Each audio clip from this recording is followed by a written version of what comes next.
WhatsApp guys, this is Ehsan and welcome to my new another video. Guys, এখন যেখানে দেখতেছেন আমাকে, এটা হলো ঢাকা শহরের প্রাণকেন্দ্র। এটা হলো গুলিস্তানের যে চত্বরটা, এই যে আমার পিছনে, এটা হলো 0 পয়েন্ট। এটা হলো মানে আমাদের যে বাংলাদেশের যে 0 পয়েন্ট, সেই 0 পয়েন্টটাই হলো এই যে এইটা। আমার পেছনেরটাই হলো গিয়া এটা 0 পয়েন্ট। এটা হলো একেবারে 0 পয়েন্ট। আপনাদেরকে যদি একটু পেছন থেকে দেখাই, বাংলাদেশের যে প্রান্তে যাবেন, যেমন খুলনা 335 কিলোমিটার, যশোর 274, কুষ্টিয়া 277, ফরিদপুর 145। 0 পয়েন্ট থেকে যদি আমরা বাংলাদেশের কোনো প্রান্তে যেতে চাই, তাহলে কোনটা কয় কিলোমিটার পড়বে সেইগুলো সব কিছু এখানে মূলত দেওয়া আছে। এখন আমি দাঁড়ানো আছি বাংলাদেশের 0 পয়েন্ট। এটা হলো আমাদের অত্র বাংলাদেশের 0 পয়েন্ট। এখান থেকে শুরু হয় কোন ডিস্ট্রিক্ট বা কোন জেলা কত কিলো। তো যাই হোক, এখন 0 পয়েন্টের থেকে আমরা একটু সামনে আগায়া যায়া দেখার চেষ্টা করি। এই যে আমরা কিন্তু পেছন দিকে 0 পয়েন্টটা ফেলে চলে আসলাম। ঢাকা শহরের একটা প্রাণকেন্দ্র হইল এই গুলিস্তান মার্কেট, আর এটা বিশাল বড় একটা মার্কেট জুড়ে এই এলাকা বিস্তৃত। এখানে আমাদের জাতীয় মসজিদ বাইতুল মোকাররম মসজিদ, সেই মসজিদটাও কিন্তু এখানে অবস্থিত। এই যে পিছন দিকে মসজিদের মিনারটা শুধু দেখা যাচ্ছে, কিন্তু আমরা কিছুক্ষণ পরে আর কি মসজিদের ওখানে যাওয়ার চেষ্টা করব। চলুন আমরা একটু গুলিস্তানের আশপাশটা ঘুরে দেখি যে এই পাশটা কেমন। মোবাইলের অ্যাক্সেসরিজ যেগুলো আছে, মোবাইল অ্যাক্সেসরিজ, তারপরে যে জামা কাপড়, তারপর ইলেকট্রনিক যে আরও সামগ্রী, এই ধরনের সকল কিছু কিন্তু এই গুলিস্তানে আসে। তারপরে এই গুলিস্তান থেকে বিভিন্ন জায়গায় সাপ্লাই হয়, আমাদের বাংলাদেশের বিভিন্ন প্রান্তে সাপ্লাই হয় এই গুলিস্তান থেকে। 0 পয়েন্টের থেকে 200 মিটারের মতো আগায়া সামনে আসছি। আমরা যদি পিছন দিকে দেখাই, এই গলি জুড়ে পুরাটাই হইলো মার্কেট। একটু সামনেই হইলো গিয়া গুলিস্তানে যে গোলাপ শাহ মাজারটা, সেই গোলাপ শাহ মাজারও একটু সামনে। আর এই শহরের প্রাণকেন্দ্র যেহেতু, এখানে মানুষ অনেক জায়গা থেকে আসা যাওয়া, কেউ যদি তার গন্তব্যে যেতে চায়, অনেকে এইখান থেকে তারপরে যায়। আর এটার পাশে হইলো গিয়া আরামবাগ। দেখেন, এত ব্যস্ততার কারণে ফালাইয়া রাইখা চলে যায়, মানে তার কোনো খেয়ালই নাই গা, এতটাই ব্যস্ত। মামা, আপনি এতটাই ব্যস্ত যে এইখানে মানে তার জিনিস পড়া যায়, সে ওইটাও খেয়াল রাখতে পারে না, আরেকজনের দেখাইয়া তারপরে নিয়ে দিতে হয়। তো যাই হোক, এই জায়গাটা আসলে একটা ব্যস্ত শহর। আপনি এখানে আসবেন কোনো না কোনো কাজেই আসবেন। এখানে কেউ এমনি ঘুরতেও আসে না, আর এমনি হাঁটা চলাফেরা করার জন্য আসে না।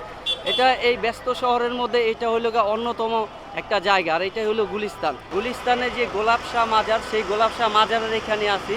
তো যাই হোক, এটা হলো মানে একেবারে দুই রাস্তার মাঝখান পয়েন্টটাতে পড়ছে। এইখানটাতে কিন্তু বিভিন্ন জায়গা থেকে মানুষজন আসা যাওয়া করে। এইখানে যে রাস্তাটা আর কি মানে প্রচুর পরিমাণ ব্যস্ত, যেটা ছিল আর কি গাড়ি ঘোড়া যাওয়ার জায়গা। দেখেন, এই গুলিস্তানে আসলে দেখতে পারবেন গাড়ি ঘোড়া, যেটা আমরা বলি গাড়ি ঘোড়া বলি, কিন্তু গাড়ি দেখি ঘোড়া দেখি না। দেখেন, এই গুলিস্তানেই দেখতে পাবেন গাড়ি এবং ঘোড়া দুটোটা। এটা কিন্তু একটা ঘোড়ার গাড়ি। এই ঘোড়ার গাড়ি চড়ে আপনারা চাইলে সদরঘাটের ওইদিকে যেতে পারেন, বা ওই পাশে গুলিস্তানের পরবর্তী যে প্রান্তগুলা, সেইখানে মূলত এই ঘোড়ার গাড়ি দিয়ে যায়। আমরা যদি ঘোড়ার গাড়িটা আপনাদেরকে দেখানোর চেষ্টা করি, দেখেন কত সুন্দরভাবে সাজানো থাকে। এত যানজটের মধ্যে কিন্তু এই গাড়িগুলা খুব সুন্দরভাবে চলাফেরা করে। দেখেন, অনেকে শখে উঠে, বা অনেকে এই ঘোড়ার গাড়ি ছাড়া যায় না। বিশেষ করে বাচ্চারা, মানে কিছু এই এলাকার বাচ্চারা আছে, তারা এই ঘোড়ার গাড়ি ছাড়া তারা যাবে না। হ্যাঁ, এরকম হয়। এখানে যারা ক্রেতা এবং বিক্রেতা সবাই কিন্তু প্রচুর পরিমাণের ব্যস্ত। এই রোডটাতে আসলে একটু সাবধানে হাঁটাটা ভালো। গুলিস্তানের এই প্রান্তটাতে অনেক সময় মানে একটু দুর্ঘটনার সম্মুখীন হইতে হয় মানুষের, বিশেষ করে মোবাইল বা টাকা পয়সা, এগুলো একটু সাবধানে রাখা ভালো এই জায়গাটাতে। আপনি এইখান থেকে হাঁটতেছেন, কখন যে আপনার পকেট থেকে মোবাইল বা টাকা সরে যাবে আপনি নিজেও বুঝতে পারবেন না। এরকম হ্যারাসমেন্ট অনেকে করে। এই ফুটপাতে পাবেন না এমন কোনো কিছু নাই, সব কিছুই পাওয়া যায় এই জায়গায়। আপনি প্যান্ট, শার্ট, জুতা, গেঞ্জি, তারপরে যা চান আর কি সব কিছু পাওয়া যায়। দেখেন, এই যে বেল্ট, বেল্ট এখানে আছে, প্যান্ট, শার্ট, মানে যা চান সব কিছুই পাবেন এখানে। এই জায়গাটা থেকে ভাই অনেকে আসে এই জায়গা থেকে কেনাকাটার জন্য। অনেক ভালো ভালো জায়গা থেকেও মানুষ আছে এই জায়গাটার মধ্যে কেনাকাটার জন্য। ঈদের বাজার এখন আপনাদের কেমন যাইতেছে? মোটামুটি মামা, বেশি সুবিধা না। সেই গুলিস্তানের প্রাণ কেন্দ্রেই কিন্তু আপনারা পেয়ে যাবেন এই নতুন টাকা। যদি আপনারা ব্যাংকের হ্যারাসমেন্ট হতে না চান, অনেক সময় হয় না যে ব্যাংকে যদি আমরা যাই, তারপরে মানে টাকা নিব কি নিব না, বা কিভাবে নিব, মানে অনেক কিছু ভাবতে হয়। আর যদি আপনারা মানে অতি সহজে নতুন টাকা কালেকশন করতে চান, তাহলে গুলিস্তানের এই প্রাণকেন্দ্রে আসতে পারেন। এটা হলো গুলিস্তানের যে স্টেডিয়ামটা আছে, এই স্টেডিয়ামটার পাশ জুড়ে আর কি এই জায়গাটা। এবারে ওই মাথা থেকে শুরু করে সবগুলো দোকানে আপনারা পেয়ে যাবেন এই নতুন টাকার সমাহার। হাজারে 50 টাকা। আচ্ছা আচ্ছা, 1000 টাকায় 50 টাকা, এটা কি সব টাকার জন্যই? না না, শুধু এই যে আমার কাছে যে নোট আছে এই নোটের জন্য। আচ্ছা আচ্ছা, তো মামা বলতেছে 1050 টাকা, আমরা এখানে দেখতে পাচ্ছি 200 টাকা নোট, 100 টাকা নোট, 50 টাকা নোট। তো এইগুলা যেগুলাই আপনারা নেন 1000 টাকা দিলে 50 টাকা তাদেরকে বেশি দিতে হবে।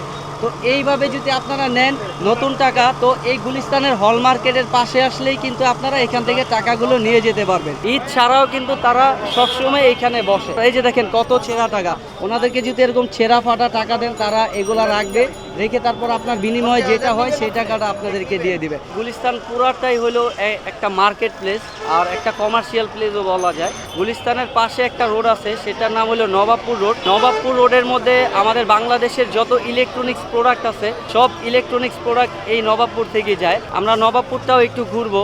খেলার জন্য যত রকমের সামগ্রী লাগে, এই ফুটবল, ক্রিকেট, র্যাকেট বা যত টেনিস, এই ধরনের যে খেলাগুলা মানে আমাদের দেশে প্রচলিত আছে, এই খেলাগুলোর জন্য যেই যে সামগ্রীগুলো লাগে সেই সব রকমের সামগ্রী কিন্তু এই যে এইখানে আছে। এটার নাম হলো ঢাকা ট্রেড সেন্টার মার্কেট। তো ঢাকা ট্রেড সেন্টার মার্কেটে হলো স্পোর্টস জাতীয় যত মানে সামগ্রী আছে সব কিছু পাওয়া যায় এই ঢাকা ট্রেড সেন্টারে। A to Z, একের ভিতরে সব যদি বলেন তাহলে একের ভিতরে সবই হইলো এই গুলিস্তান। এইখানে যদি আপনি কোনো কিছু নেওয়ার জন্য আসেন তাহলে আপনি খালি হাতে যাবেন না, আপনি ওইটা নিয়ে যাবেন আর ওইটা অবশ্যই পাবেন। আমার এই পেছন সাইডটাই হলো গেছে যাত্রাবাড়ির এদিকে, যাত্রাবাড়ি চিটাগাং রোড এই দিকে গেছে। আর এটা হলো ফুলবাড়িয়ার মোড়, এটা পুরাটাই হলো ফুলবাড়িয়ার মোড়। আর আমার এই পেছন দিকে গেছিল পুরান ঢাকা, নাজিরা বাজার, বাবু বাজার, এই যে জায়গাগুলা সেইখানে গেছে। আমি অলরেডি নবাবপুরে যে রোডটা, নবাবপুরের রোডের এখানে আছি। আমাদের দেশের বিভিন্ন প্রান্তে যে ইলেকট্রিক্যাল অ্যান্ড ইলেকট্রনিক্স সামগ্রীগুলা সব কিছু এখান থেকেই মূলত নিয়ে যায় তারা।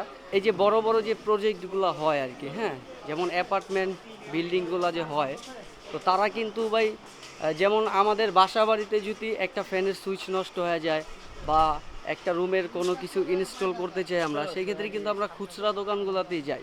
যেমন আমাদের জিনিসপত্র কম লাগে এই জন্য আমরা খুচরা দোকানগুলোতে যাই। কিন্তু যখন এই শহরে বা শহরের বাইরে এই বড় বড় প্রজেক্টগুলো হয়, যেমন বিল্ডিংগুলো হয় 6 তলা 5 তলা 10 তলা বা তার ঊর্ধ্বে, বা মার্কেট মলগুলো হয়, তো সেইখানে কিন্তু এই ইলেকট্রনিক সামগ্রীগুলো অনেক লাগে, অনেক। এই জিনিসগুলো খুচরা দোকানে কিন্তু কিনতে যায় না, তারা কিন্তু এইখান থেকে এসে নিয়ে যায়। এই ঢাকার নবাবপুর মার্কেট থেকে কিন্তু নিয়ে যায়। এটা হলো ঢাকার মধ্যে নবাবপুর রোড আর কি, গুলিস্তান থেকে নবাবপুর রোড আপনি যে কাউকে বললেই তারা দেখায় দিবে। এটা হলো নবাবপুর রোড, কাপ্তান বাজার। এটা ইলেকট্রনিক জগতের যা আছে, ইলেকট্রনিক জগতের সব কিছুই কিন্তু এই কাপ্তান বাজারে পাওয়া যায়। সাপোজ আমরা যদি একটা খুচরা দোকান থেকে, মানে খুচরা ইলেকট্রিক কোনো দোকান থেকে যদি 1000 টাকার পণ্য কিনি, সেই একই পণ্য যদি আপনি এখান থেকে কিনেন 2 থেকে 250 টাকার মধ্যে পাবেন। আর এটা আপনাদের কাছে অবিশ্বাস্য লাগলেও এটাই সত্যি, কারণ এটা হলো গিয়া মানে ইলেকট্রনিক্সের যত আইটেম আছে সব কিছুর পাইকারি মার্কেটই হলো এই কাপ্তান বাজার। এখন আমরা যাচ্ছি হলো মোবাইল অ্যাক্সেসরিজ, যেই জিনিসগুলো পাওয়া যায়, এই মোবাইল অ্যাক্সেসরিজের এই যে সব রকমের সামগ্রী সেগুলো পাওয়া যায় হলো সুন্দরবন স্কোয়ার সুপার মার্কেট। আর এই সুন্দরবন সুপার স্কোয়ার মার্কেটটাও হলো এই নবাবপুরের রোডেই কিন্তু অবস্থিত। দেখেন এটাও কিন্তু গুলিস্তানের মধ্যেই পড়ছে। তো আমরা এখন সুন্দরবন স্কোয়ার সুপার মার্কেটের দিকে যাওয়ার চেষ্টা করব। একটা দোকানের মধ্যে বিভিন্ন রকমের জিনিসপত্র থাকে, আইটেম অনেকগুলো আইটেম, একটা দুইটা আইটেম না।